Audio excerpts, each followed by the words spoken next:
When I was first diagnosed, my reaction was what I would consider something like paralysis. I was shocked. I was stunned. I went to go see the proctologist because he was checking my supposed hemorrhoid. And when he looked at me and said, "What was your pathology?" my immediate reaction was like, why is he asking me what's my pathology? Well, the next day, like around 3 o'clock, I got a phone call that said, "Chris, it is a metastatic form of malignant melanoma." Before I was diagnosed, I didn't even know mucosal melanoma exists. I have never even heard of mucosal melanoma. I didn't even know that you could get melanoma in places that was not, from the sun. The treatment process from my diagnosis to now is very unique. MD Anderson said, what you should probably do is either a combo of a chemo and a single immunotherapy, or you should do something called TILs. And I asked him, what would you do if this was your family member? And he said, I would do the TILs. I ended up going up to Colorado, got into the TIL program. I was clinically declining fast. That's when they told me that now I had brain metastasis. And brain metastasis kicks me out the trial. The only way to get back into the trial was to stabilize the tumor. So we had to get radiation treatment was the only thing to really kind of stabilize it or reduce it. But it was enough to prove that, they were able to stabilize it or reduce it and get me in the trial.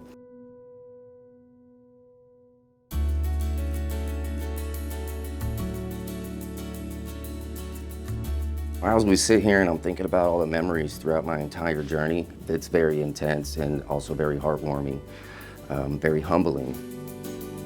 My family will attest to this, but what I would do to get through it was I would turn on music and I would blast it. I would put on Wu-Tang Clan, I would put on Eminem, I would put on Nirvana. That's how I got through those treatments. Being that mucosal melanoma is such a rare subtype, I felt the need to get involved to raise awareness because throughout my entire journey, I had yet to come across anybody that was my age that had my diagnosis, that had been through anything similar. My status today, I'm very proud to say that I'm considered cancer-free and NED, no evidence of disease.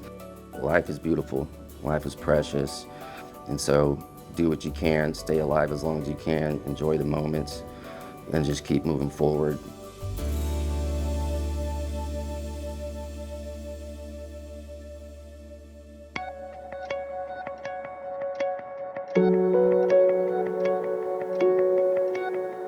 As long as I can remember, I had these little white spots on my shoulder, and I kind of always thought they were a birthmark or whatever it was, and I didn't give them much attention until one day I was on a run with my friend Kyle Richards, and she said, "Your spots on your shoulder look different." And I was like, "What do you mean?" And she's like, "One of them's dark. You need to go get it checked." And I was like, "Okay, whatever." And I kind of blew it off the first time she said it. And then it happened again. And she's like, "Teddi, they're all looking a little different. You need to go in." She ended up taking me, and the doctor at the time was like, "You have a choice. I'm 99% sure this is going to be something, but do you want me just to do a biopsy or cut it out right now?" And I said, "Let's cut it all out right now."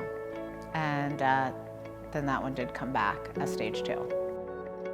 So I'm an 80s baby. And I mean, we had a tanning bed in our house. I rode horses. I was always outside. I rode my bike to school.